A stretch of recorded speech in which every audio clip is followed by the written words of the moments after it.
સ્ટેટના જે મોટા મેઇન રસ્તાઓ જે છે, ગુમાનદેવ ગોવાલીવાળો રસ્તો, અંકલેશ્વર ગુમાનદેવવાળો રસ્તો, એ બંને સાઈડના મોટા રસ્તાનું કામ ચાલે છે. એટલે બધા વાહનો ઝઘડિયા ડીએસસીમાં આવવા માટે આજે જિલ્લા પંચાયતના 3 થી 4 રસ્તા છે એ રસ્તા પર જ આવતા હોય છે.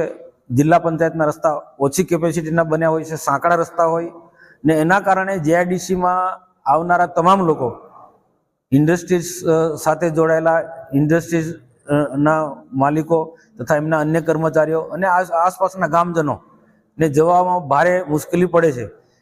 તો એ મુશ્કેલી ન પડે ને એ તાત્કાલિક સોલ્વ કરવા માટે આજે અહીંયા એક મિટિંગ રાખવામાં આવી હતી અને મોટા ભાગના જે રસ્તા છે જિલ્લા પંચાયતના એ કેટલાક મંજૂર થઈ ગયા છે. એકાદ રસ્તો મંજૂર થયો નથી, એ પણ મંજૂરી માટે અમે સરકારમાં